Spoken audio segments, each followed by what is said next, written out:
Yeah, the link is in the chat for that as well. Just wanted to mention that. So I think I'll just do a quick introduction. It's pretty much the same as last night for those of you who were there. There might be a couple people that weren't, and that's totally fine. So I'll just go over this again quickly, but just a few housekeeping items. We're going to try to keep it to 2 hours duration. Might be a little under, might be a little over. It kind of depends on discussion, Q&A, that type of thing. But on that note, we definitely want there to be a lot of audience participation and that kind of back and forth, just as there is like when we were coming in. Like, if you have a comment or a question or need further clarification on something, feel free to either come off mute and say it yourself, or you can just type it out and leave it in the chat. I'll be kind of monitoring that, and I can communicate that to Elian. And actually, for a while, Elian, correct me if I'm wrong, but you won't be able to see the chat at all. So there will be quite a bit of that back and forth. Yeah. Yeah, definitely. When we are in the dark, then please just use your voice or to the chat, and Jacob will use questions, and I'll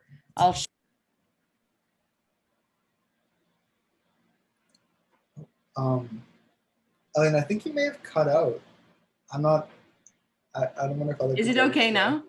It's better now. It's good now. Okay, sorry.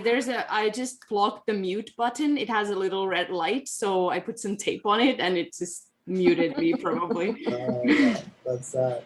Okay. Yeah, sorry.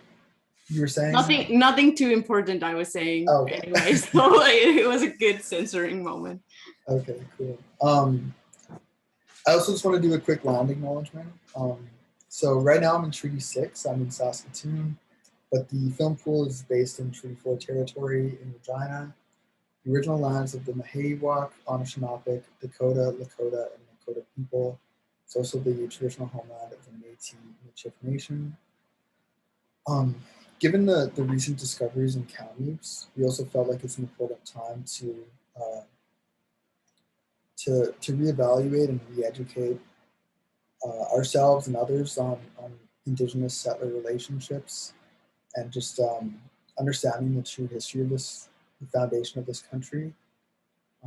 It's quite horrific, but it's important that folks are familiar with these relationships, and to help, and in case you want some more information on that, in the chat, I just linked the PDF. There's some really good resources and organizations to check out. And lastly, I just want to ask people to add their pronouns to their names on Zoom. It's really helpful when referring to others. So it's pretty easy to rename yourself. If you just go over to your video and click on the 3 dots, there should be a little thing that says rename. You can just add your preferred pronouns. That would be great. And that's pretty much it for an introduction. We're really happy to have Elian back for part 2 tonight.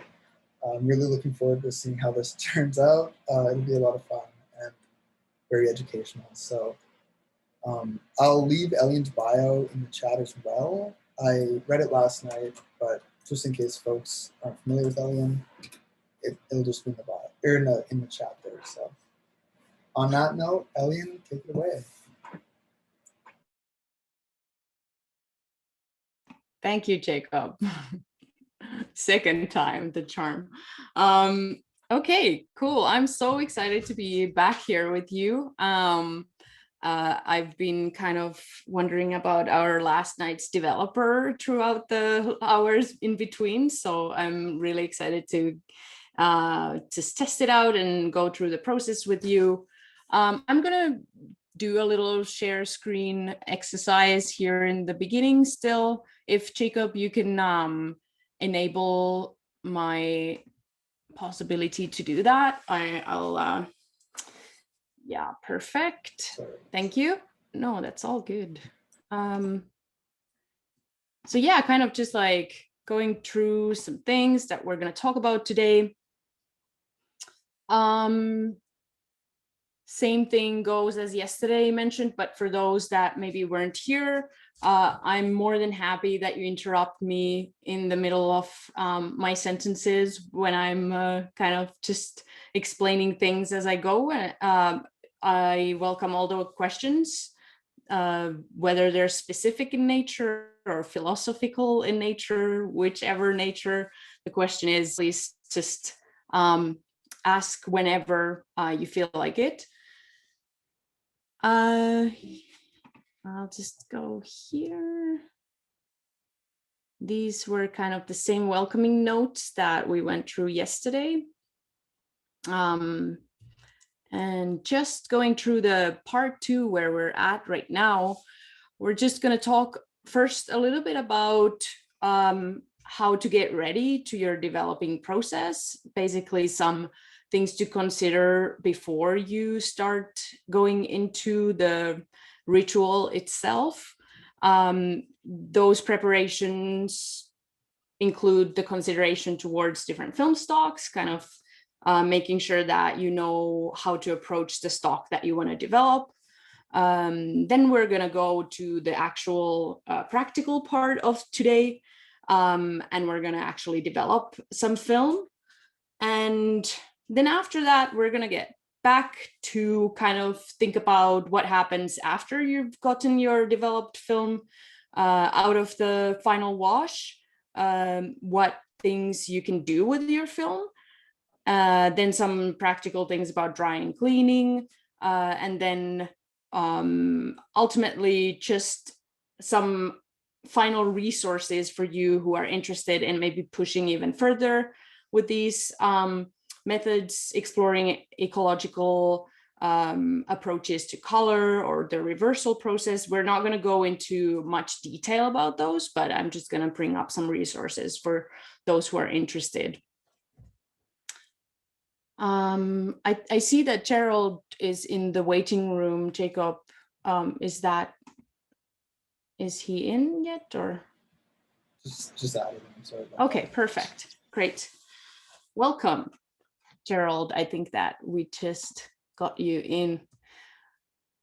Okay, so let's get it started. We're just, so Gerald, just going through kind of the agenda for tonight. You can see it here in my screen shared part. And actually, I want to, before we actually move on, I want to now point one thing that came up actually after yesterday's workshop. I had a little chat with Gerald, and he brought up some really important points and questions. I just felt that one of these points are important to mention to everyone in the group, because as you saw yesterday, the way that I boiled my potion was basically using a stove. And this is something that I found really helpful for myself. But the stove is really not a necessity for the creation of the potion. So you can also use an electric kettle, which might be a lot more accessible in some ways and in some circumstances. And you can just boil your water in that and then pour it on those chopped leaves and fruits or berries or whatever you're planning to use. And then just let it do the same thing, soak 2+ hours, and you should be good to go that way as well. This was something important to bring up because I didn't even really think about it. I've gotten so used to my own routine, but yeah, that's something that might be a lot easier to do for those who are not close to a stove or don't want to work that way. So thanks, Gerald, for bringing that up. So the first things before we start developing,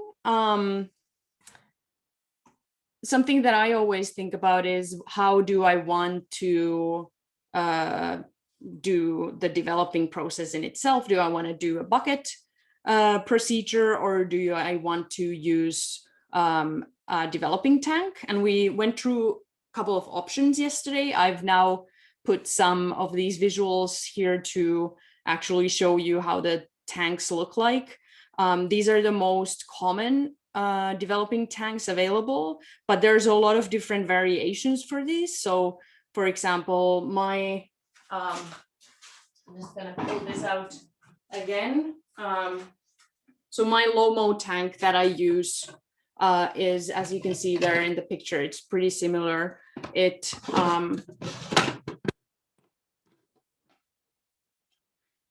has these kind of, what would this be? A spiral, I guess. And you put your film there. You can kind of adjust it a little bit to fit different film formats. So it actually develops anything from regular 8, Super 8, 16, and up until the 35. So you can basically, this is why I chose this tank, because it does so many different formats. So it's kind of a nice option.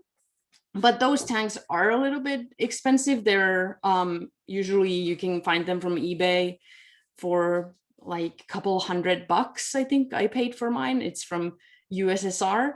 And you can also go with other options, such as I think Ian mentioned yesterday, the Morse tank, the G3, which is really nice option as well. The only thing is that I don't know, I don't think that it does the Super 8, but maybe somebody who has more knowledge with this specific tank can correct me if I'm wrong. You can do the Super 8, but sometimes it doesn't, it overlaps and you get weird effects. Oh, okay, interesting. So that could be an interesting thing to explore if you want to kind of do little experiments with it. Yeah, so basically there are some options available to you, but maybe the most easiest way is the bucket method that we're going to be using today. Basically, you just drop your film into these buckets, and that's as easy as that. The one thing that is an outcome of this method is that your film is going to have more scratches and more kind of possibly some damage in the frames. You can affect it. I've gotten pretty good results with being really gentle in the way that I treat the film and making sure that there's enough liquid, enough developer in the bucket or container that I'll be using. But that is something, if you're really precious about your film and you really don't want there to be much of that scratching or any other normal effects, then I would suggest that you'll look into these tank options. It also, as mentioned yesterday, will have an effect on how you do your process. So basically, if you do bucket method, you cannot turn the lights on before your film has gone through the fix as well. So only for the final wash, you would be able to turn the lights on. However, if you're working with a certain film stock that you can handle under a safe light, which we will be doing today, then you can still have some of that visibility and you don't have to be in pitch black the whole time. So that's kind of how I would recommend thinking about it. If you're super comfortable with pitch black and just like hanging out there for the whole time and just touching things, with eco, it's kind of safer to do. So even if you're working with the stock that you can't handle under a safe light, then just go for it.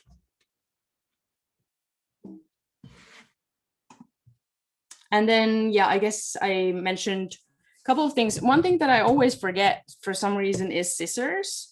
And it's kind of important because especially if you want to cut your film somewhere you're doing just tests and you just want a certain section, it's good to have scissors close by.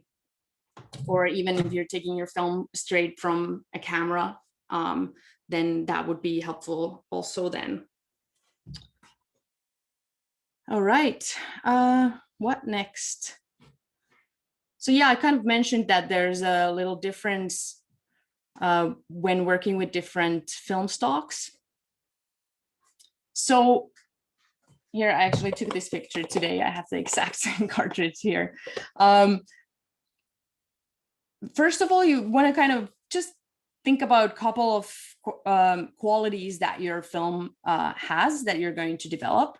So with eco, there's a big difference between kind of a high con films that are lower speed, and then with, for example, Tri-X, Kodak Tri-X, that is, I think, is it 400 ASA, which is considered as a high-speed stock. So the difference, basically, without going into depth with the description of these weird numbers and letters, is that the lower that ASA number is that you see, the shorter the developing time will be with eco. So basically, with this, the ASA being 12, I usually use 5 minutes to develop it. However, I have developed the Tri-X, for example, and it takes some, depending on the tank, I think in the Morris tank where I developed it, the longest time was close to an hour. So there's a huge difference there. In Lomo tank, I think the correct time is somewhere between 20 to 30, 35 minutes for that type of stock. So just thinking about those numbers, and also what is more important even than like knowing already the time is that you just leave some room in your film for some testing. So basically the last shots that you take, you reserve, you kind of make them longer, or you just take some extra shots there, so you can kind of cut little pieces and test first how long it takes to develop your film. If you haven't done or worked with that specific stock before, I would always recommend doing some tests first and then kind of figuring out what is the right time. Then another big thing to think about is whether you're working with a black and white film or a color film. This was also brought up yesterday, because it is a possibility to develop color film as a black and white film. So you can basically shoot color film, but then just develop it on as a black and white. And the process is very similar for that. You don't really have to do anything different. But in this case too, I would just encourage everyone to do those tests to understand the right developing time for your stock. Some color stocks have a remjet, which I'm gonna, well, I guess I could just talk about it now.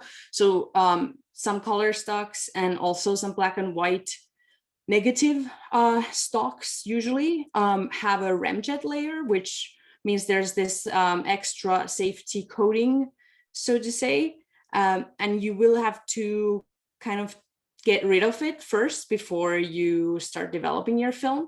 There's an easy method to do that and still follow kind of the eco steps. So you can use baking soda, and I will just put this link to the group chat so you can kind of,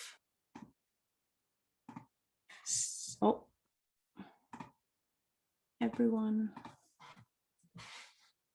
there we go. So that's one little consideration that might come to your way at some point. I wouldn't concentrate into it too much.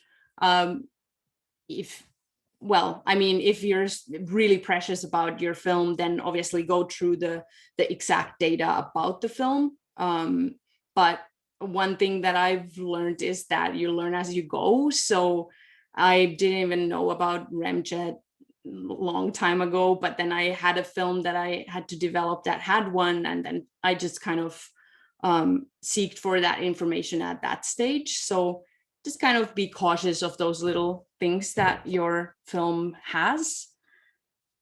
Then you have to check also, this photo actually gives you some perspective to the info that is available to you in the actual cartridge that you get. So not only the ASA number, but there's also information about how you are able to process your film. So Lift does this really nicely. It's really clear. sometimes you have to, in the Kodak cartridges, you have to kind of seek for certain information a little bit more, but here it's nice and clear. So for example, this one you can process as a negative or reversal. So you have kind of two options there. You can either go the easy route, which is the negative developing, or you could do reversal, which means that you'll have to add another step, actually kind of two other steps to your developing process. We're going to do negative today, so it's going to be nice and simple. And then another last kind of thing that I would pay attention to before going into the process is your film light sensitive when it comes to safe lights? So can you expose your film under a safe light? Can you kind of handle it and it won't get kind of polluted by the light that is shining? This is usually expressed in the film cartridge, but if you can't find that information, I would just take the little number here, the 3378, and that this is a Kodak stock, and then just Google it, and usually you can find like a little info sheet that gives you all the information that you need to figure out whether you can work under a safe light or whether it has to be complete darkness.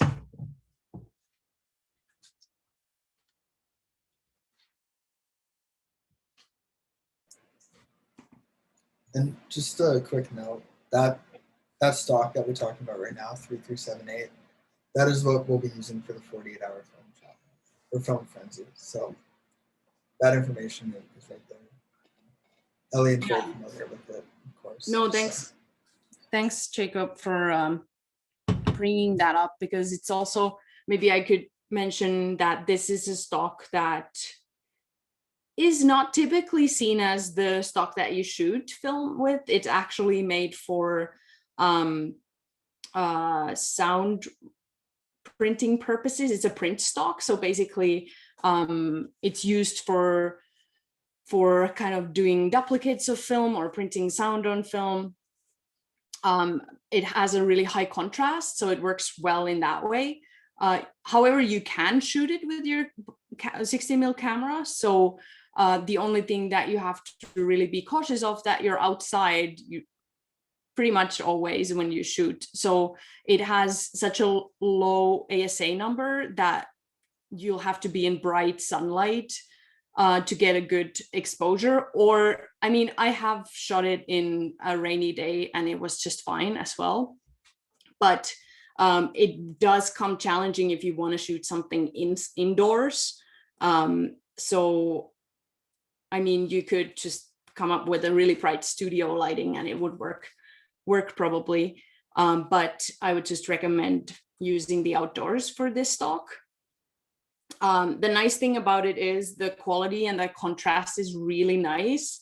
I've kind of fell in love with it, and I know that other people have too. And it, on top of that, it is the fastest stock to develop with Eco, so kind of makes my work a little bit easier usually using this stock. Also pretty good when you're doing a film time-based challenge. It's the quickest way to develop. So. Yeah, we did have to think about that. Yeah, of course. And yeah, it can also be processed as a negative or reversal. So actually, when it comes to the Eco reversal process, this is the stock I've used a lot for that testing as well. Very versatile, great stock. So I'll just go through kind of what I do before I turn the lights off, and then we're gonna go to the actual ritual. I will have to kind of package you into a light sealed container for that time. So I'm just gonna go through these little steps before. So just prepping the workspace. So I've kind of done that already. I have some clean table space here. I'm gonna be taking the film that I developed out of my cartridge, so it's not in the camera. It's already kind of nicely rolled there.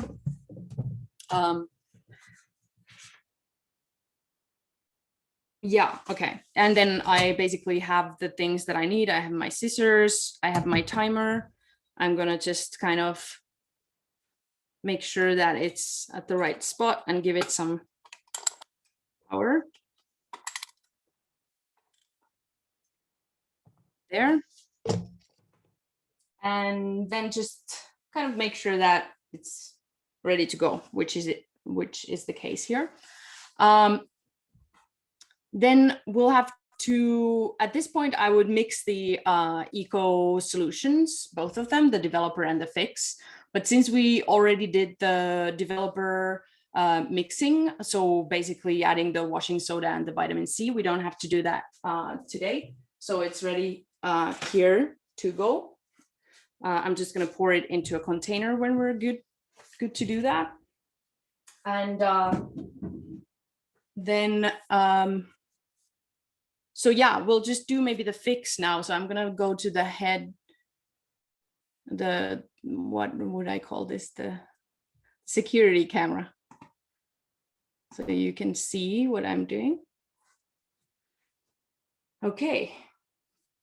So this is club optional procedure. So basically you don't need it because you're working with water and salt, which we're going to be using as a fixer today. So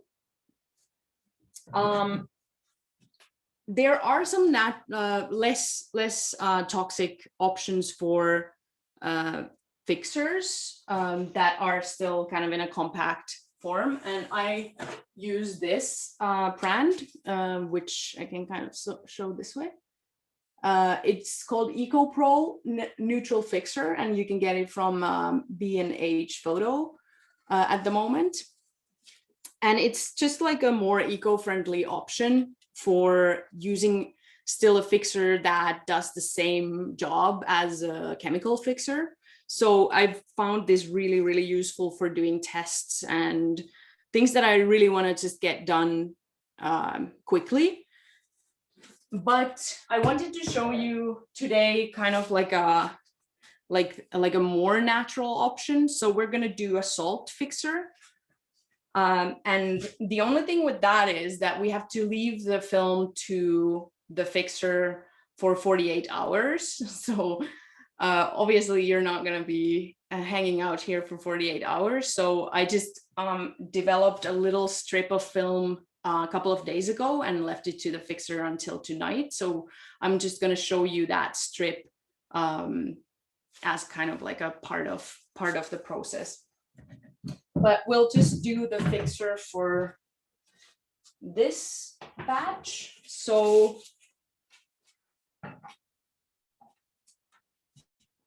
for this, we need distilled water, which I have here.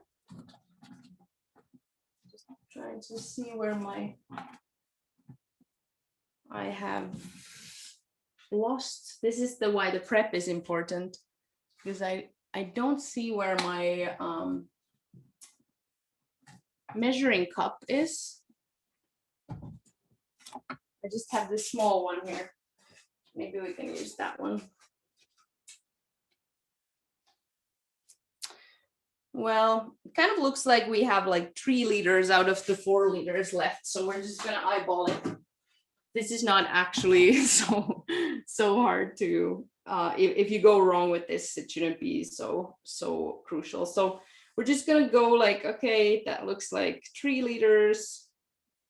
Because I used 1 liter from the 4 already. So we're just gonna do like a third. This is why you need little markers, which I do have. So I'm just gonna put a little,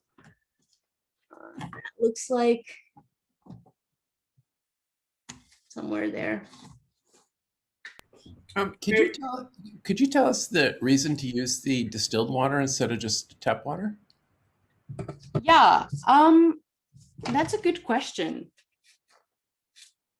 which I actually don't have an answer to. what I've noticed is just all of the kind of circulating recipes that I've gotten my knowledge from and having conversations with other makers.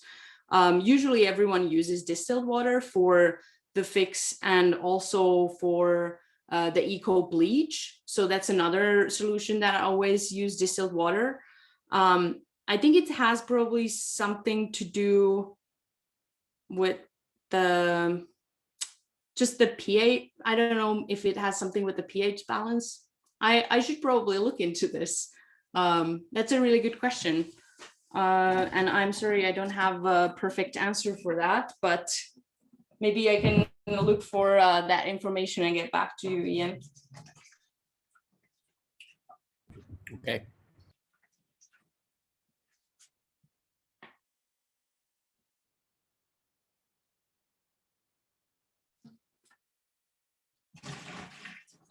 A little extra there. A little bit more. There we go.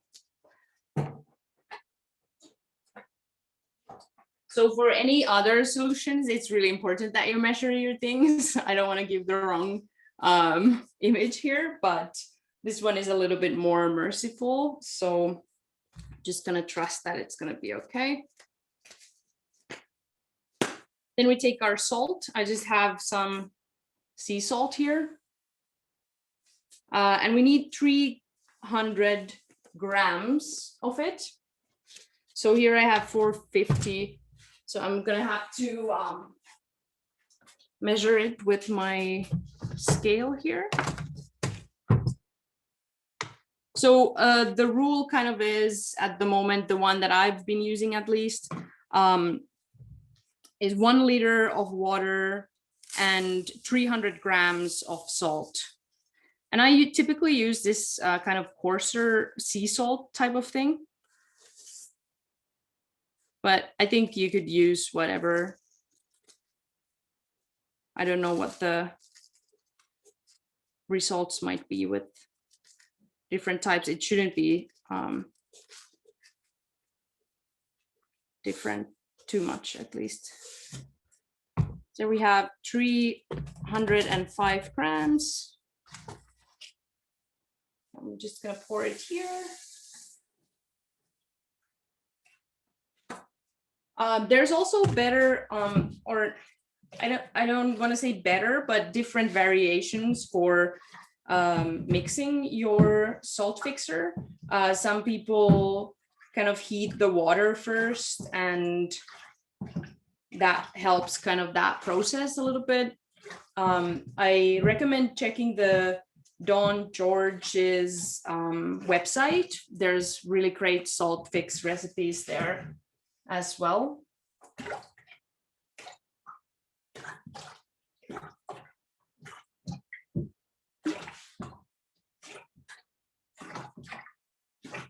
So here I just want to do the same thing than we did with the washing soda and the vitamin C yesterday. So just making sure that that salt kind of just dilutes to the liquid here.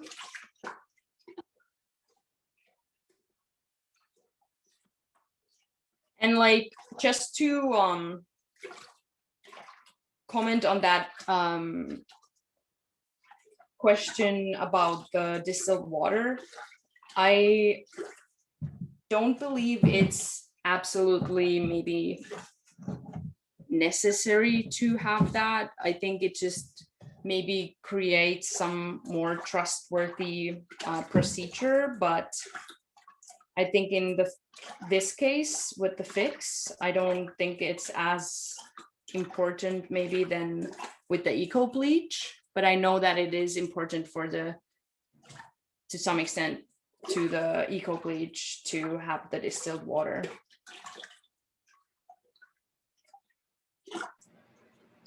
Elian, are you able to see the chat right now? No, sorry. Okay, I'll just read a comment from Sandra that Yeah. has a bit of insight on this that might be interesting. Sandra writes, in the natural dyes and pigments, at least with fabric or fiber, they suggest that distilled water removes the minerals and additives that are in the water or that the water treatment plants put in. that could interact with the components of the pigments and dyes and alter the results. Yeah. No, thanks, Sandra, for that. That's probably exactly the reason. Maybe we found our answer. Yeah, I think it's just like that idea of the water being so-called pure in a way to just do the function that it has to do for the solution that you're working with and not have any surprises. Okay, this looks good. So I'm just gonna put I have my fix here ready to go. I'm actually gonna later on maybe add the other fix that I did earlier to it. So we have a little bit more solution. When I find it, where did I put it?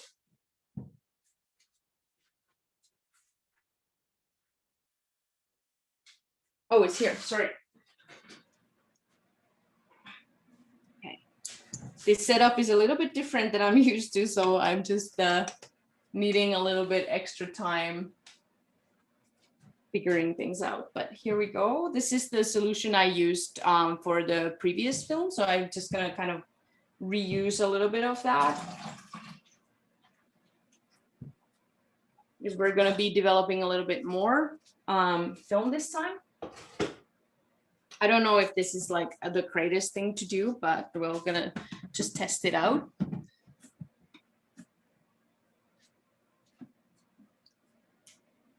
Elian, when you have a second, Diane just had a comment, and I think it's a good one, that just talked about removing your share screen option right now, and then we can see that top-down angle a bit closer. Oh, thanks for that. I didn't even realize that that's what's happening. Okay, yeah. Actually, because we're pretty much done with this here, I'm just gonna go and show the process that I'm gonna do next, and then I'm gonna stop screen sharing so we can just have that full screen. So ultimately after this, I usually check the temperature of the developer by just putting my hand in it or using a thermometer if you'd like. But yeah, maybe I'll actually stop sharing so you can see this. Is that full screen now? Yeah, that looks better for me. Great. Thanks for pointing that out. Yeah, thanks, Diane. Also, Gerald has a pretty good comment when you have a minute as well.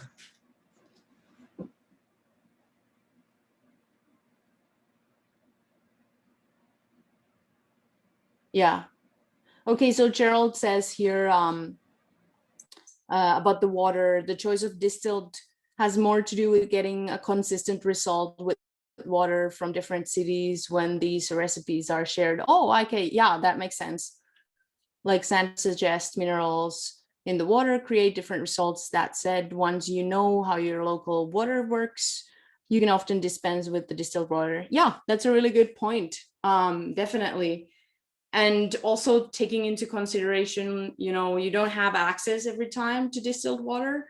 So I think in those times, just do a couple of more tests and you'll probably be just fine with the tap water or whatever water. Maybe it's pond water that is available to you with some really different minerals. Okay, so here's the developer that we cooked yesterday in this bottle. So I'm just gonna pour it down here to my developer container.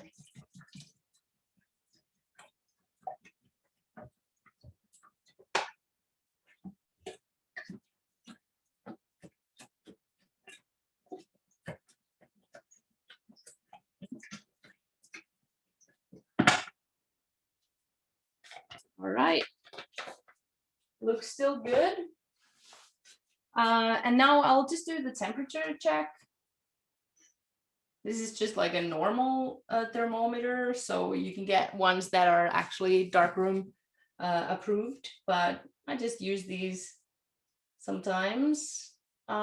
looks like it is pretty much the temperature that exists in this room, at least. So 20, 25, 26. That's also kind of like body temperature type. So if you touch the developer, you can kind of feel a little bit like chill, but not too cold. So that's kind of a good temperature for me, at least today, or for us. And because we have already everything mixed, I'm just gonna give it a little shake and it should be good to go. Okay. So now I'm just gonna go through gonna share one more time before we turn the lights off. So paying attention to objects, their location in the room. As you could see, I was kind of like already confused, where's what. So I'm just gonna take a couple of these things that are distracting me and I don't need, like the water bottle. What I do need is the scissors and my film. So I'm gonna leave that to the work area. And I also want my fix to be actually ready to go when I need it. So I'm gonna put it here next to my developer.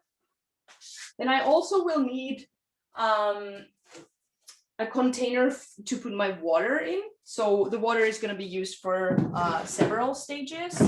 So I'm just gonna kind of rearrange here a little bit. Give this a little wash.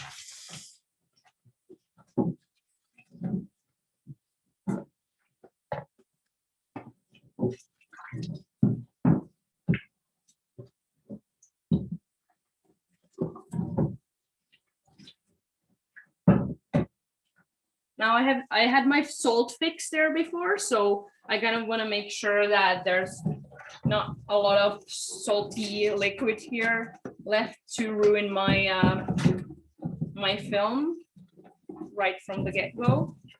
The good thing is that these the salt fix is not as effective, so it's not gonna affect as much, even if it would spill a little bit in the beginning.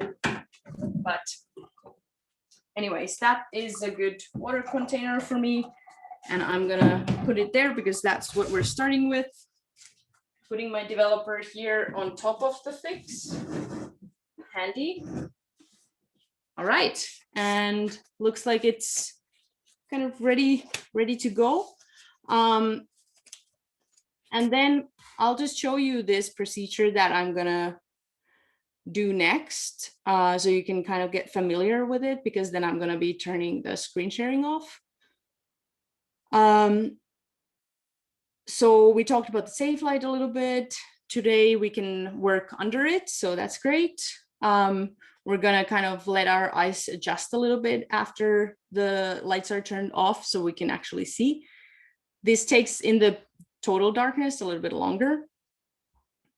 And then we just wanna kind of take the film out today. We're not gonna put it in the developing tank, so it's kind of a free form, just taking it out. You'll see it soon. And then here's kind of the process that I'll be using today. This is kind of something that I've been using just every time I work with this specific film stock and this specific developer, but it's good to keep in mind that all of these times depend on what you're working with. So if your eco developer, for example, is a lot less effective, like let's say you didn't have enough oregano this time and you know that makes it really nice and strong, you'll have to adjust the developing time and do some tests before you start, maybe, to make sure that it's going to work well. And also the temperature check is there to kind of make sure that we know what the developing time should be based on that temperature. So the kind of basic rule is that the warmer your developer is, the faster it's gonna develop your film. And same goes then to the other direction. So I would always work kind of between 20 to 27 degrees Celsius. So that's kind of like the area that I'm working with. If I know that, oh, my developer got a little bit warm today, it's 27, 28, I could still use it, but I'll just probably cut the developing time a little bit shorter than the 5 minutes. I'll maybe go with 4.5 or something like that. Same goes the other way. If you're working with a colder developer, then just give a little bit, maybe an extra minute, 6-7 minutes for your film. And then after, so first we use the pre-wash, we kind of get the film ready for the developer. Then we'll develop it for 5 minutes, go to the stop bath, which is water. In our case, there is a chemical for that, but you don't need it in this process. You can use water. And then we're going to do the salt fix at the end. And then after the 24 to 48 hours, which is a recommendation for how long your film should be in the fix, and maybe even longer. I've seen better results with longer times. That's kind of the time that you just have to be patient to not see the images yet. Or alternative, you can use that Eco Pro that I showed earlier. And that would take you about 5 minutes to do it that way. Final wash after you take your film out of the fix is going to be like 10 minutes or whenever you feel it's ready after that. And yeah, so that's the procedure. I'm going to, if you have any questions, you can kind of like let me know while we're in the dark, because I think it's going to be a little bit of waiting as well. So I'm just going to stop sharing here and get ready for the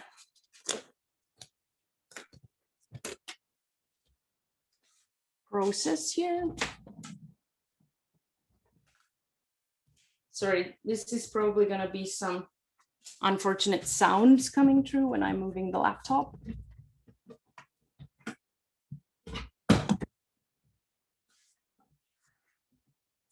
So what I'm doing is I'm putting you all into this black bucket that I have here.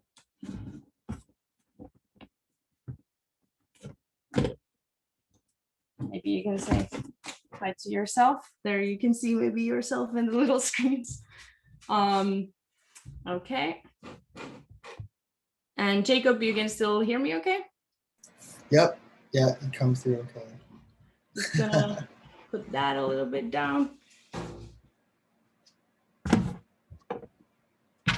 Lid on.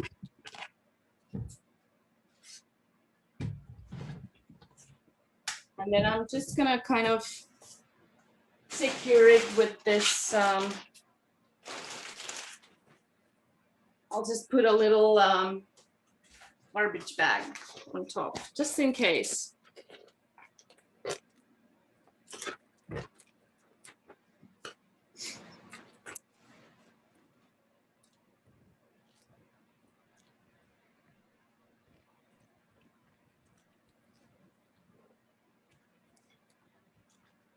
All right. Let's see. Jacob, can you say something so I can actually hear if I can hear you? Yeah, can you hear me now? Yeah, you're a little bit muffled, but it's all good. Okay, great. Yeah, this looks awesome. I'm excited. Great. All right. I'm gonna turn the lights off now.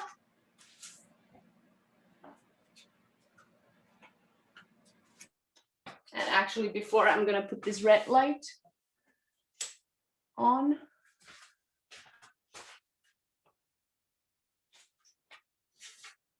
So, can you still see me? Cool. Yeah, it looks Okay. good. Great. So I can't see anything right now. And my eyes are slowly adjusting to the red light that shines kind of nicely around. There's a thermometer right here that is kind of shining this greenish light, which might affect my film. So I'm just gonna put that upside down here in the side. And just making sure that I can't see anything leaking like leaks from the window or anything like that. Looks pretty good. All right.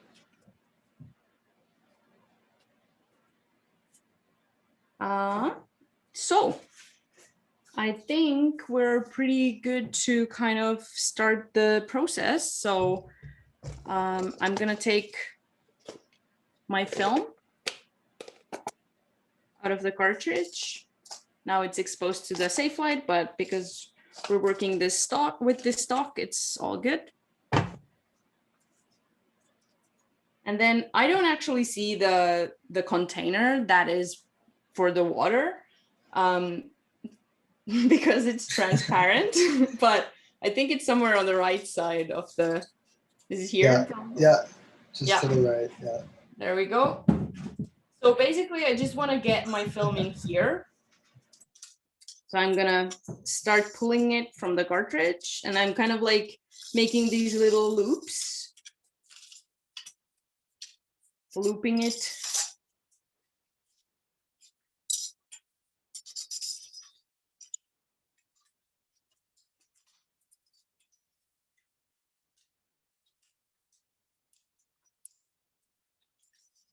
We go with the whole thing.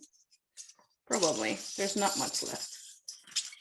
So this is some material that I filmed earlier just for testing purposes. And I know that probably there should be some images. So it's actually the same material I used for the test strip that I did a couple of days back. So it should, since we're using same procedure, it should be exactly the same. So now I have my film here nicely, and I try to kind of be sensitive about how I handle it. So I'll put it in my container here. And then I'm starting to run some water.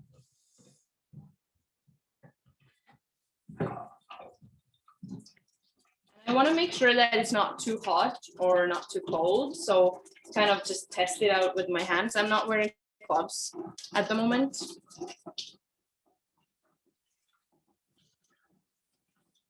I don't want to get that body temperature type of feel. This is a lot easier if you have a tap that doesn't have the two sides, but it's okay. Okay, I think we're good. So I'm gonna just start adding some water here.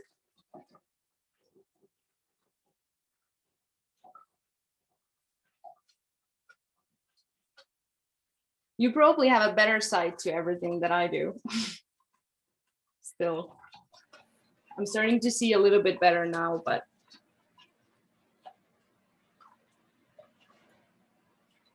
also one thing that probably should mention, I don't know if you see my safe light, but I'm using a bulb and there's a little piece of tinfoil wrapped around it. And it's just to kind of prevent that type of like direct light towards the film in case there's, for example, a scratch in the bulb or anything like that. I'm just kind of filtering that light a little bit with the tinfoil and directing it to the roof more than directly on the film. But it should be safe. It's called safe light. So these are just some extra precautions. Yeah, it looks good, Elian. How long do you do the pre-wash for? Yeah, so this one, the pre-wash is not super sensitive on what the timing is. So I usually even don't put the timer on for this, but 1 minute is a good time. 1 minute, 2 minutes, something like that. And so I usually just like let the There's film. a tiny piece of your film that's come out of the. Yeah, I just realized. Yeah, it's kind of hooked around the faucet. Yep. Thanks for this. Hey, this is proven to be pretty helpful, actually, having you here. We'll have to do this setup every time. Yeah. All right. So now I'm just gonna basically hold on to my film a little bit here, kind of gather it again, and. Could you move your head just a little bit to the side? Yes. Yeah, there you go. Thanks for that. Okay, so I have my film here. And then just throwing the water out. Basically, you could use the same water for the next step, but I just want to make some room in my sink, so I'm just gonna put it down here. And now I have already my developer here, so I'm just gonna drop the film in.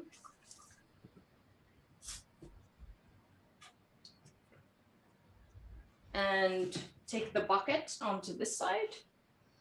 And this is the time when I put the timer on. So put it there. You'll probably hear a little ticking. And I'm also gonna put my gloves and start. That's the developer, right, Elian? Sorry? That is the developer. Right This there? is the developer, yeah. Okay. So I want to start agitating the bucket kind of right off the bat, so it would get as evenly developed as possible. Here is why it probably would be better if I would have my gloves on already, but here we go. Then I start kind of pushing the film a little bit in to make sure that it gets the first exposure to the developer kind of evenly.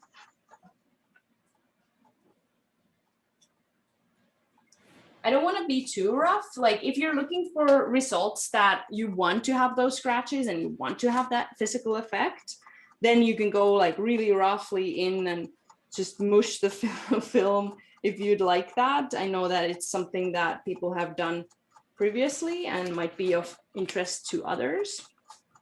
But I'm kind of showing you the gentle way today. So kind of trying to get as little damage as possible.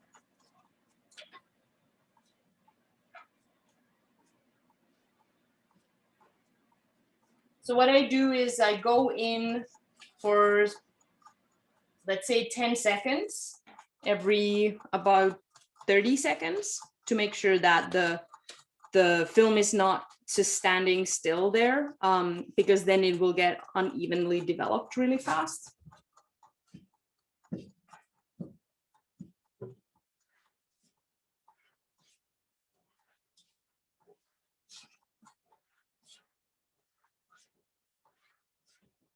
I probably agitate actually a little bit more often than that, but that's just because I want to have something to do while I'm here, usually.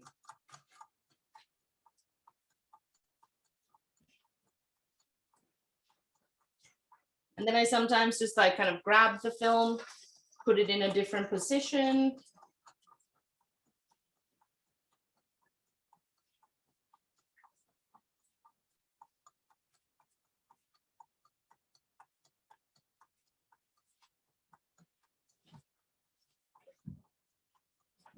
One thing with eco developers is also finding the one that you like the scent of it.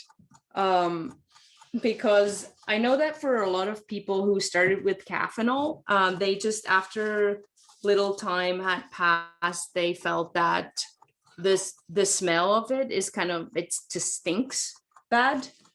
Which I understand. I've used caffeinol as well, and I feel like it's definitely not the best developer scents that you can come up with. So I kind of like the date oregano blend. It turns into kind of a bready smell already when cooking, and then it kind of, even though the washing soda and the vitamin C kind of change the scent a little bit, it still remains pleasant, which is a nice part to have as a part of the process. But I've also done a developer with fresh grapes one time, and that was absolutely stunning. The smell was so good. I could have just spent hours in the dark room.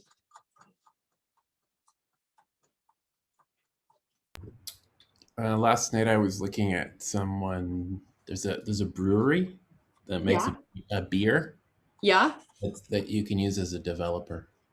Oh, I think I've seen that. Is that like it's called like Super 8 or something? Yeah, Super 8. I can't remember the company though, but was it a local one or? No, it's an American one. American one, yeah. And the link. Yeah, Maybe, totally. maybe the Filmpool could do a collaboration with like multinational and make some sort of That's not a bad idea. yeah.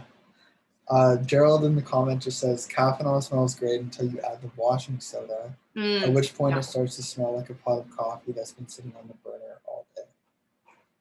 Yeah.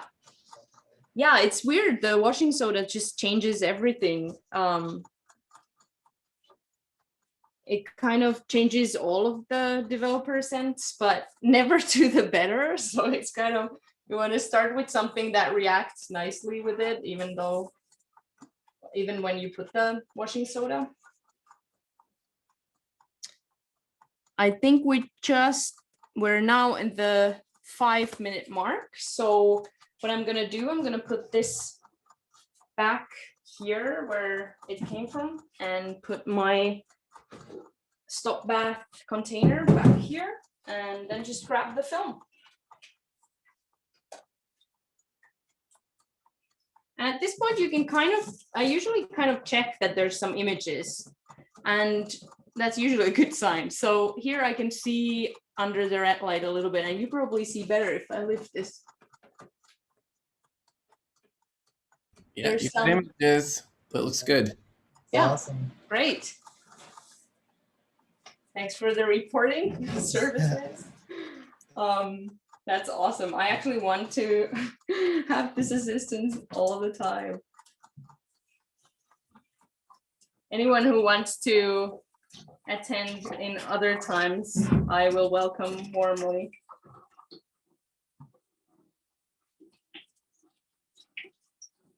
Just kind of checking that the temperature is okay again, and then just soaking it in or dropping it in, I guess.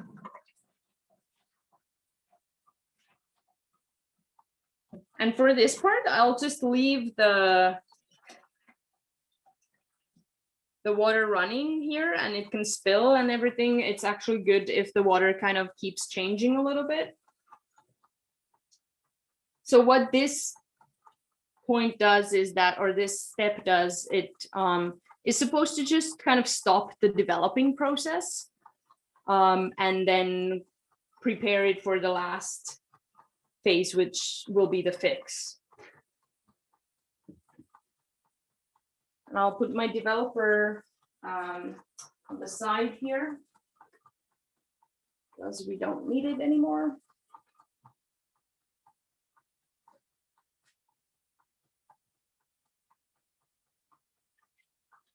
We probably started at 6 minutes, so I'm just gonna run it until the 8th.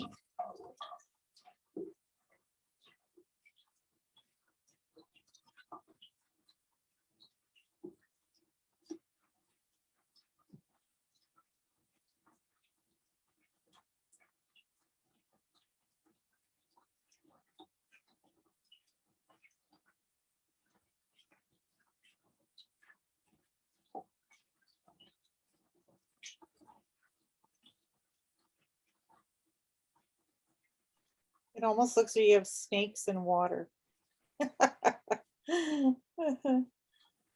Sorry, what was that?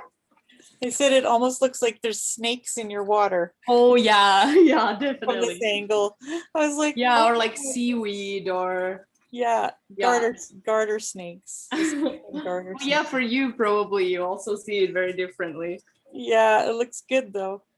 Great. I mean, does 3378 have the optical track on the film as well? Or is like? Yeah, I mean, I think so, because it's yeah, it does, because it's basically for that purpose. Right. If I'm not completely wrong. Yeah, like it kind of gives it a bit of a like stripe down the middle now that you developed it, so it does look like snakes. Sure. Yeah, you can definitely see the track like on the other side, even at this point, when we're just still under the red light. So I think we're at the 8-minute mark right now. So I'm just gonna cut the water source.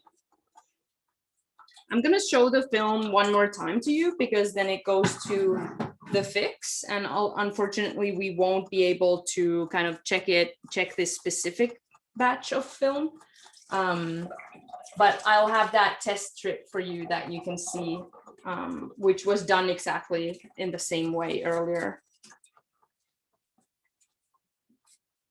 So here you can kind of see that track that we were talking about. I hope. I don't see at all how I'm showing this, but I hope that shows a little bit. Okay, so now I'm just gonna put this one in this fix container where we did our salt fix, give it a little shake before in case there's any remaining salt particles. Drop it in.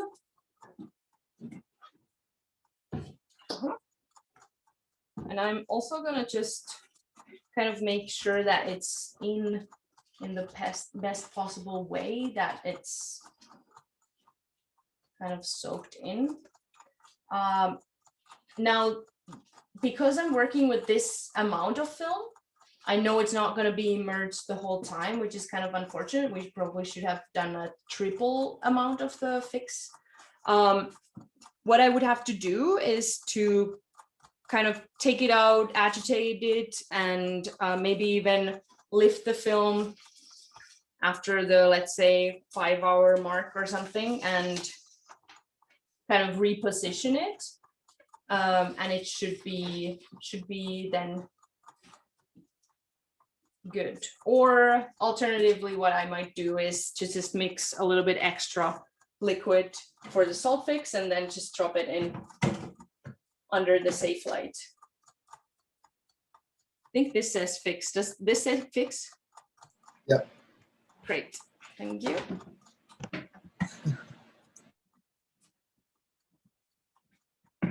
Yeah, little details like that I can't really see, so this is useful.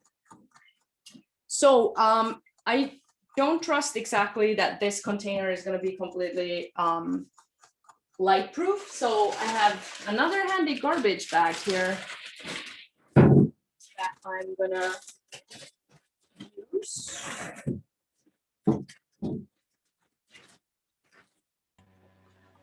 Just gonna drop this here. When I did some really long developing one year, I used these big popcorn metal tins, those ones that are about the same size, and you know, because they'd be completely dark, but they do start to rust after you use them a couple of times. Oh, that's a good tip, actually. Yeah, I'm always looking for light sealed containers that are not just for this, like made for this purpose. I don't even know if somebody makes them, but it's a really good tip. So I have my little package here, and I'm just gonna push it under the sink here. And that's about it.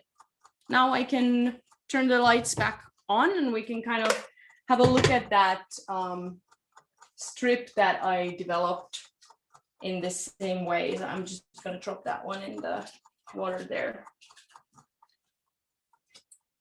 Okay.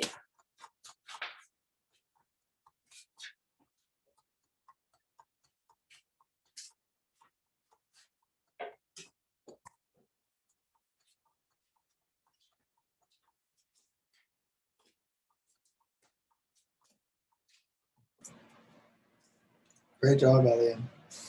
Thank you. Thank you for the great assistance. This was so much easier.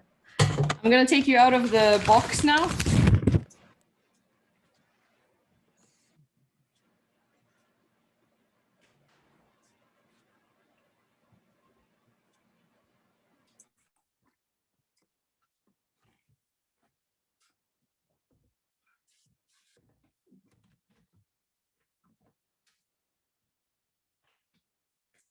There you are. Okay.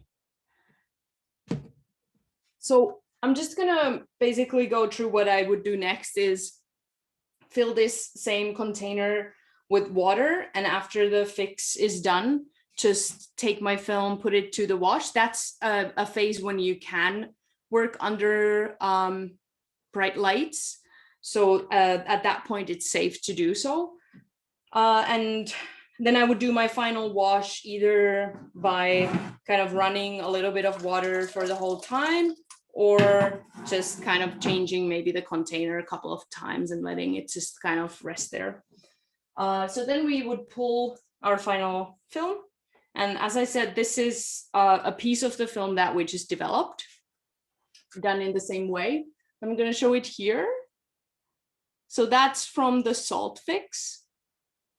And it looks pretty much similar to one that you would use a chemical fix, or you would use that Eco Pro. I actually have an earlier strip here. I'll just give it for like reference. I don't know if this will make a lot of sense, but let's try it. So what I can see here, I'll just describe it first. The one that came from the salt fix that we did is a little bit more purple than the one that I did with the Eco Pro fix. So what I would do probably next is to just let it be in the fix for, let's say, even 48 hours more than that. You can't really fix, oh, well, you can. I fixed something just for a year and it vanished, all the photos or all the images were gone. But in this case, more is kind of better. So I don't know if you can see that difference much. But I can see a difference when it comes to that violet tint that this specific film stock will have if it's a little bit underfixed. So another thing that might get rid of it a little bit is just like doing the final wash, because this hasn't gone through that yet. But just to keep in mind, but the image quality wise, it looks pretty much the same. So Elian, that's I kind of wonder, nice. sorry to interrupt. I wonder if you quickly swapped your video back to your webcam. Mm-hmm. Maybe you might Maybe be able to that- get a better. Yeah, look at totally. that, yeah. Let's see. Okay, so Oh. yeah, there it shows better. Maybe. Yeah, that one has the purple. Yeah. What were you shooting? I'm curious what the image you're actually Yeah, seeing. so this is a negative image of just like this great little ceramic object that we purchased from a local artist, not local here, but local somewhere else. Yeah, it was just for testing purposes. So I made sure that the lighting was right, and there's some very stark shadow and very stark light. So this is kind of a good reference. I don't know if I put it anymore. Probably that little like white bulb is the ceramic object ultimately, and then there's a lot of sunlight around it. So all the black you see is actually sun hitting a white surface. So that's how you can tell definitely it's a negative image. Yeah, it looks like you got a great exposure there. Yeah. No, it's been a great little example stock to use for or test purposes. Okay. Oh, I see there's some great links that has been added to the chat. That's great. Beer developer, awesome. I know there's some wine developers too, so everyone can find their favorite one. I'm gonna actually just leave this to this water here so it can kind of get its own final wash. And next, I know we have some time left, so maybe this would be a good time to have a little break. I will take the laptop to another location out of the darkroom, and I'll just share a little Vimeo link here that you can watch in the meantime if you're interested. It's one film that you can kind of like see from it how the eco look from the bucket looks like after. It's a 100 feet of film that we spontaneously kind of filmed with my partner and made this tiny film called Roof Boob. it was all done with the same methods that we just used. So that might be of interest to kind of see at this stage.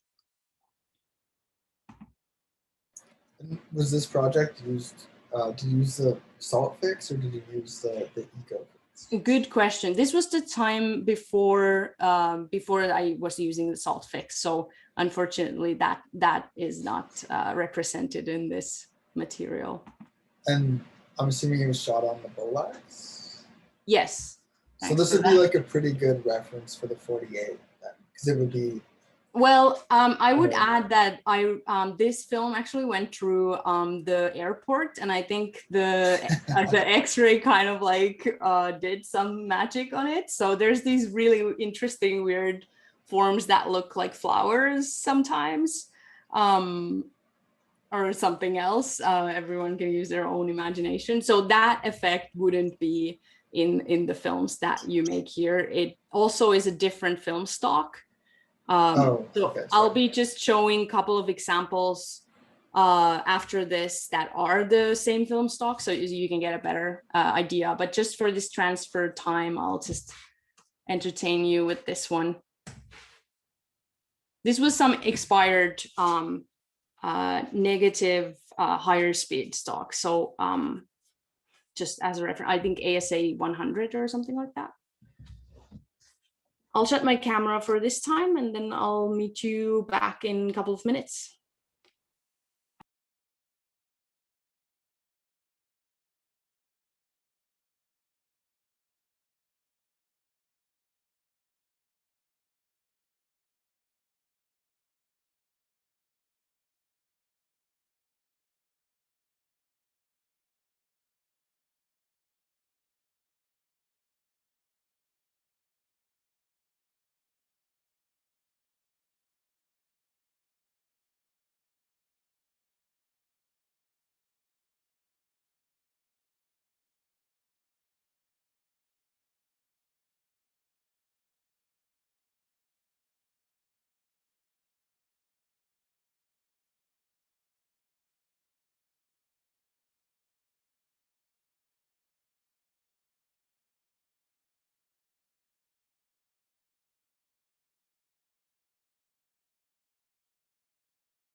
I don't know how many minutes have passed actually, but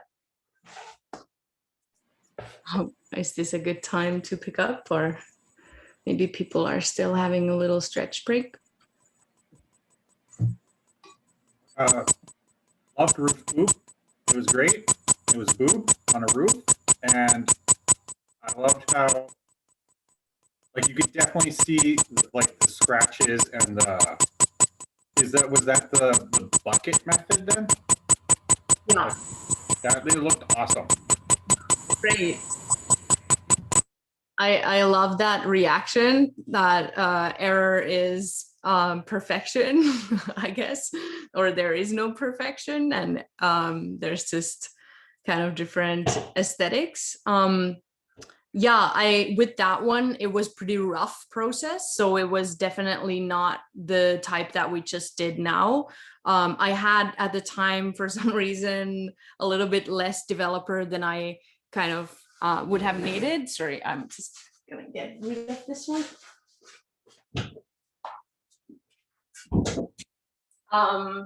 Sorry about that.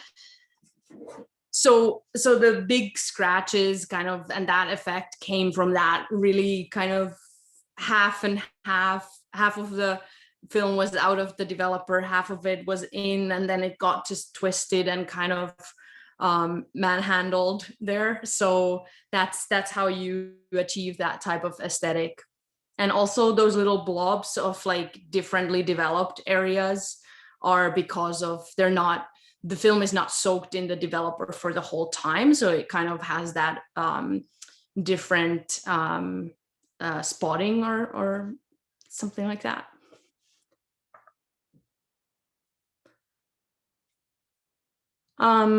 Okay, so I am assuming that we're probably good to kind of go through a couple of extra things before we wrap up here.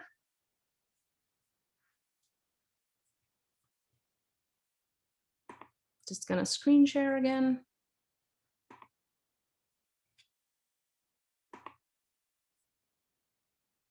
And yeah, okay, maybe I could show you a couple of examples from my screen actually, for the exact stock that we're using. So giving kind of a little bit better understanding on what would those results look like.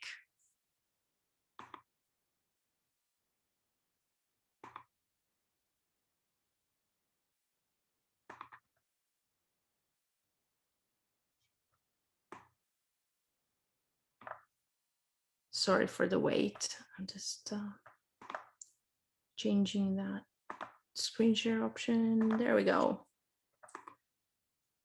Can you all see this black screen here, I guess? Yeah, I get a thumb. Perfect. So I'm just gonna show you just a quick example. This is the Hycon stock that we were using. And this is a scan of that. So this is, here you can see kind of those very dark black areas and that contrast that comes up with the light, where the light is hitting. The cinematography is not the greatest. I have to take ownership of that, but just to kind of give you a view to what to expect from the stock.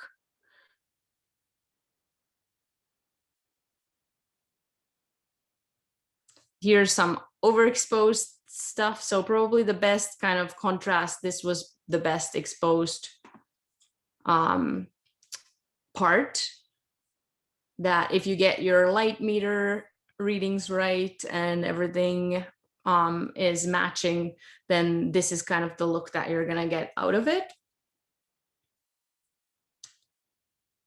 And I believe this was actually developed as maybe as a reversal, or then, yeah, I think so. Yeah. And then I just wanted to show you also a negative process that has been inverted in the scanning phase. And this is expired stock again, as the roof boob example was. So this was actually a film stock that had a ramjet. So I needed to first get rid of that. And then I developed it with eco. It had a higher ASA. So it was somewhere, I think, the 100, 200, something like that. And yeah, developed it as a negative. And what you hear is a positive image, but it's one that has been flipped in the scanning phase, which you can do. So I'm just gonna play this.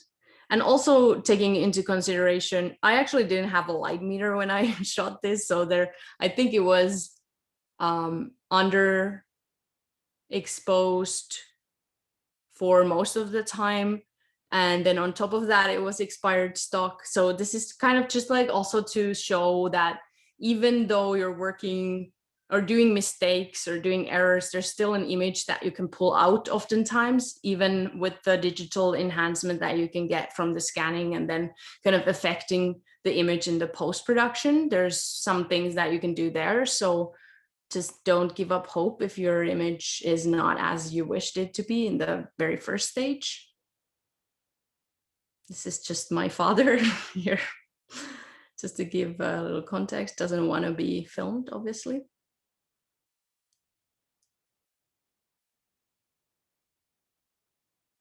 And here you can see a little color shift.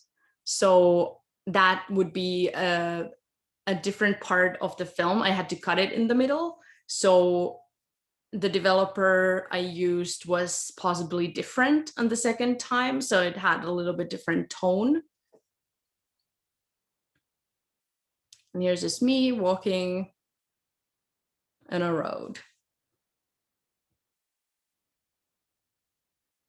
And here's my tests. So you see this little cuts there.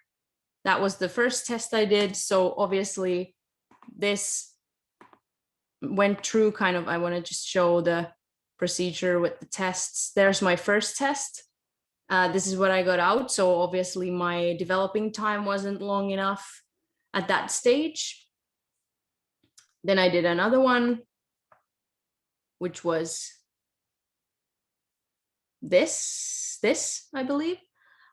Still not quite there. So then I got it right finally for the rest of the film, that I kind of then just knew that I'll just do it with this amount of minutes. And I got out something better than the test. So that was good. Any questions at this time?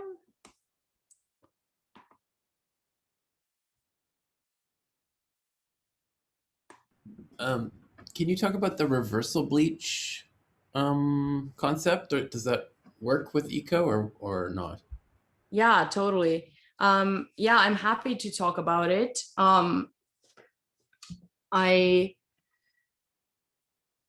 can actually talk about it now. I had it a little bit later on, but I think we're anyways kind of approaching the end. So yeah, there's a way to also do the reversal process using more eco-friendly alternative for the bleach, which is very much a toxic part of the reversal developing process. So that's been a big obstacle for a long time, that you can only work with eco when it comes to that you can only develop negative images with eco. So there has been a lot of kind of passionate research going into it, and the first kind of explorer of this process, Ricardo Leite, I think he's Portuguese, possibly. He kind of came up with some of ideas for using lemon as that acid that you need, and he did some successful testing with still photography. But that recipe that he generously shared has now developed a little bit further because it doesn't quite create the results that moving image makers are looking for. So name that I've mentioned a couple of times, Don George has done important research on this, and I've kind of had conversations with Dawn about what type of eco bleach options she is using, and then kind of doing my own testing based on some of the recipes that she's shared with me. And the current recipe that I have been using has been the most satisfactory thus far. So it's a blend of lemon juice and vinegar together. So there's kind of like a half and half amount of those two ingredients.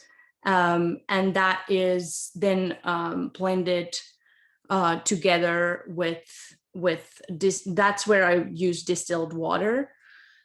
And I'm just gonna I have the recipe on my website, so I'm just gonna kind of link it. I just wrote website in my Google.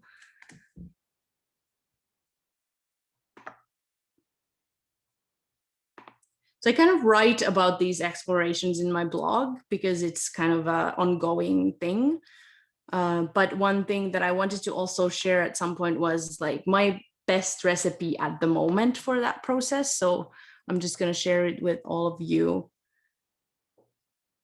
So I talked about the lemon and the vinegar, but then there's also important ingredient, hydrogen peroxide, which is something that appears in different types of products in different forms.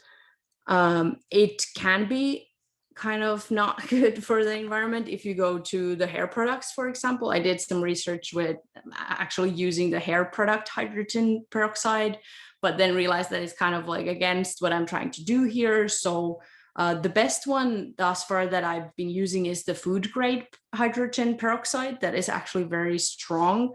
It's 35% when usually if you, for example, go to the grocery store to Shoppers or something to get the type of hydrogen peroxide that you clean your wounds with, that's usually 3%. So this stuff is really, really strong. However, it's not, it's eco-friendly, like it's not bad for the environment, it's just bad for your skin, for example. So whenever even touching the bottle, I always make really I make sure that I'm using gloves or I'm not touching the area where there might be some remains of the hydrogen peroxide, because it really burns. I've gotten the little drops and it kind of burns through your skin. It's not a good feeling. It's probably not good for your skin. I mean, nothing that burns through your skin is good. However, it's not toxic. So it's kind of a natural acid, I guess, or not acid, but I can't come up with the word right now. But here's the recipe that I've been using. I hope that maybe that clarifies some or gives some guidance for how the process looks like exactly.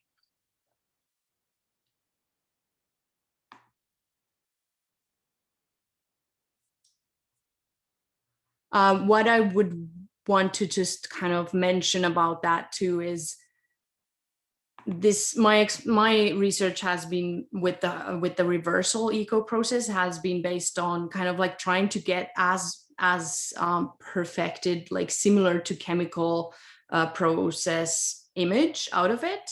And what I've come up with, this recipe gets the closest, but it's still not perfect in the sense that we understand perfect when we see a image that came out of the chemical process. So there's little tiny, usually there's little like bubble formations or something is kind of living in the white areas or the areas that were bright at the time of filming. So I'll just show you a little example of how that looks like. I think I have it here. I apologize, these examples go by way too fast. So maybe I'm just going to show it once, and then I'm going to share with you a link that you can access the video on Vimeo. you can kind of see it more times if you want to.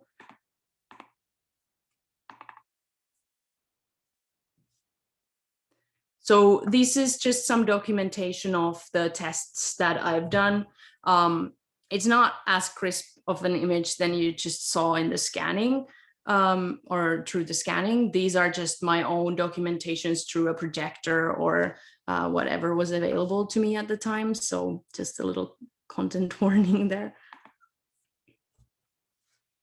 So I've explored a little bit with dirt as a developer too. And this first part is a negative image, but it's using the dirt developer.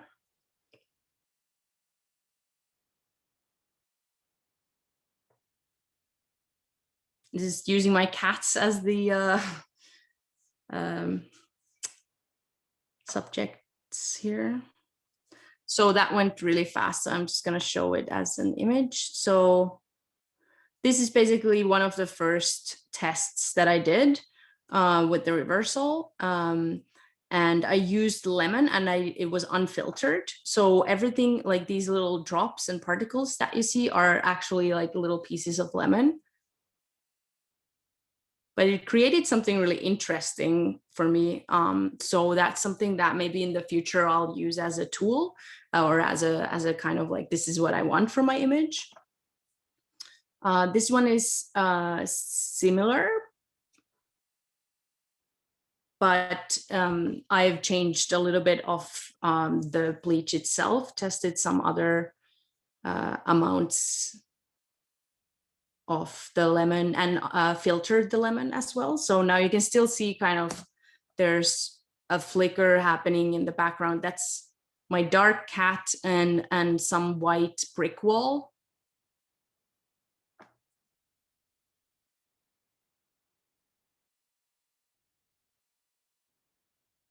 It's almost like it would be kind of in like fire or something, like if the flame is similar.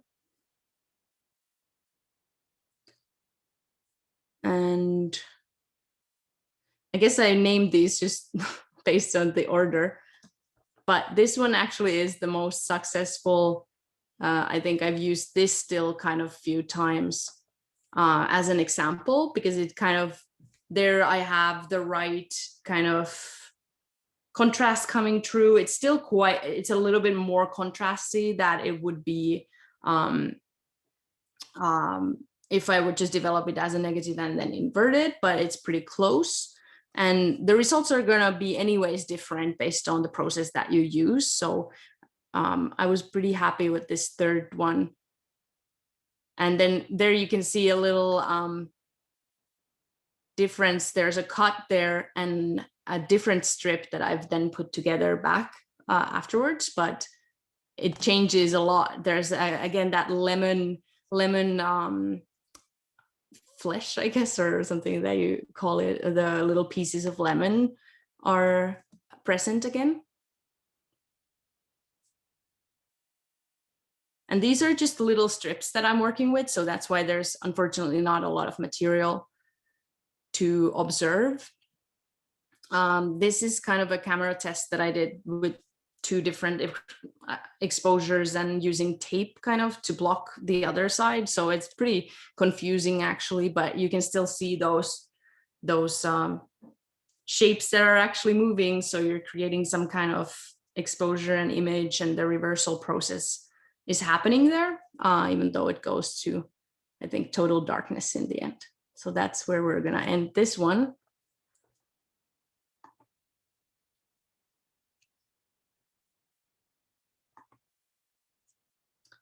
So that's just to show kind of how that exploration is going and what kind of results you can get through that.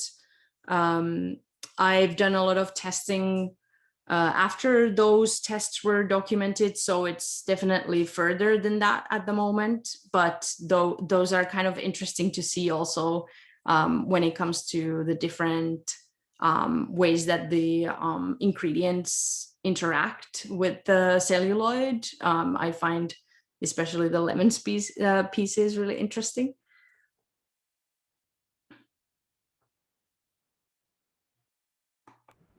I love the look of the lemon bits. They're it ages it so much. It looks like something from hundreds of years ago.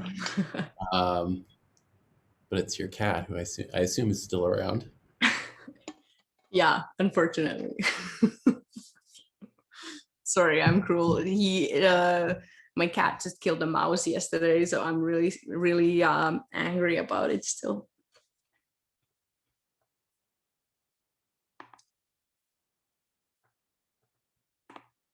But it's true, the look is very different, and it can bring definitely something interesting to observe with those different dimensions with time. Ian, you mentioned like it takes it back, but then like shooting in the present world, like that creates an interesting dialogue. Definitely. Yeah, we're doing pretty good on time here. We have about 10 more minutes till 8 o'clock. So if folks have any other questions, now would be a good time, I think, right, Elian? Yeah, totally. If not, I'll just kind of share my resources and stuff like that, but I would be more than happy to take in some questions for sure. Can you share like just everything in an email? I have been bookmarking, but I feel as though I may have missed something. I keep trying to pay attention. Like I said, I'm pretty tired. I've been like laying down, standing up. Oh, I totally get it. And we should have apologies. We should have actually mentioned this early on, that we're going to be sending a resource list after based on all the materials. So I'm really sorry that this didn't come up earlier, because it might have saved some folks some work. It's all good. It's so interesting, and it's also like, you know, with my past film history and what I know and what I remember. And, you know, one thing is, you know, you've mentioned a few times mistakes. And to me, the mistakes were always the best things about film, and the best things that I used in past projects were actually mistakes, as you would call them. So, you know, go with it. I think it's fantastic and very inspiring. And if I wasn't so tired, I'd go and shoot a roll of Super 8 right now, but I'm too tired. There will be a time for it. It will come. It will come. And yeah, thanks for sharing that. Yeah, I am really fascinated about the mistakes as well. And it's amazing how you can salvage certain things still. Like film is very forgiving in that way. That material that I showed you when I first of my dad kind of walking around, when I first pulled it out, I was super disappointed, and I was like, oh no, this is all gone. Like I can barely see a shape there. And then sending it to first cleaning it, and then seeing like maybe there's something here, and sending it to be scanned, and then kind of seeing that, oh, okay, there is actually a moving shape that I can recognize as my dad, and it kind of comes back slowly, and then you can actually work with the material. That material I actually used exactly those shots that I showed you in my one of my most recent films, so it was still valuable. That actually just leads to, I'll just share with you one more time. This is not going to be just really quick. We basically already talked about this. There is, I wrote here, is wrong even a thing? Because to me, in this, when you're working with analog film in these ways, it can never be totally wrong. Like maybe there's something in the wrong that is really interesting. Sometimes you lose an image, and that's okay. It's part of the process, and then you come up with an alternative solution, or just let that image go. And that's unfortunately sometimes the case when things don't maybe go exactly as planned. And I had some notes, just like how to dry and clean your film. Just be careful when you're touching it, like if you have greasy fingers or even not greasy fingers, they're gonna leave some fingerprints. So always kind of handle it from the side. And there's gonna be some water stains that will be there on your film after it's dry. So you can either just kind of get rid of them by gently rubbing with a soft cloth and I usually just like kind of breathe into the film a little bit, like this, and then just like kind of clean the spots. Or you can alternatively, just if you're planning to send your film to be scanned, they usually do a really good job with cleaning it before they do the scan. So you can also go that way. I usually like to do it anyways, because I kind of check the film at the same time. So I get familiar with my frames, but that's just me. Then some more last little resources here for scanning. And then if you're interested in using a projector as a part of what you do, so just getting a show print from a lab or just projecting your original film, you can find 16mm projectors from eBay or other kind of alternative places, wherever you can find. That's good. They usually sorry to interrupt, but yeah. I always see projectors on Facebook Marketplace. So okay.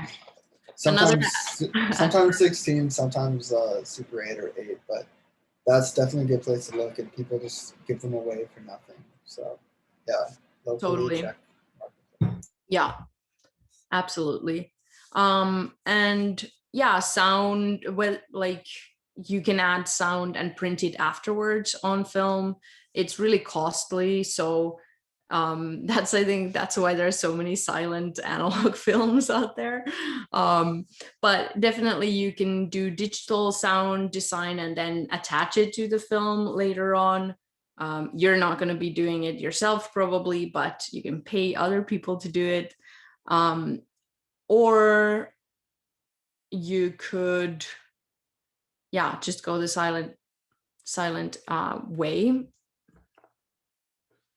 Digital analog question is just, you can either kind of finish your film on digital, or you can kind of also make a show print and keep it analog. So there's some options there. We'll provide some links for that as well, if you're not familiar with that already.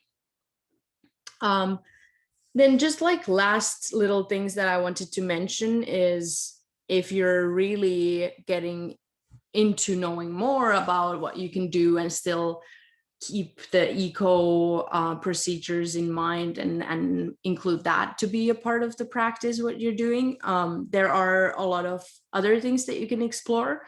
So the reversal process was kind of mentioned and discussed. Here's the reference image, is one of those reversal images that I've been working with. Phytocrams are another thing that is really, can I say, popular in among the experimental and analog filmmakers at the moment. It's basically using the same idea of the eco developer, but soaking complete parts of flowers or plants or other kind of material or materials that come from the nature usually, soaking them into your washing soda and vitamin C solution, and then they will be the kind of the active part that we were using dates and oregano in our developer. And then you basically just place those flowers on top of the film, and you can do that in a bright sunlight. So it's a really cool summer hobby, I would say, for anyone to spend time with. I have provided a link here to the person, the filmmaker. He's called Carol Doing. He's kind of seen as one of the first pioneers of this technique. So the link here is going to his blog. I'll just put it on the chat if someone is interested in kind of seeing it right away. And then last but not least, those different color options that we can explore, even though we're working with black and white, there are ways to create natural inks. This Toronto ink company has published a book called Make Ink, which has a lot of recipes for natural ink making. I've been trying some, they're really cool to make, and also a little bit time consuming, but you have that same kind of process that you gather your materials and then you create an ink, which is cool. So that's something that you can kind of collaborate with filmmaking. There are some recipes for those film specific tints available as well, and we'll just provide links to that as, in the resource list.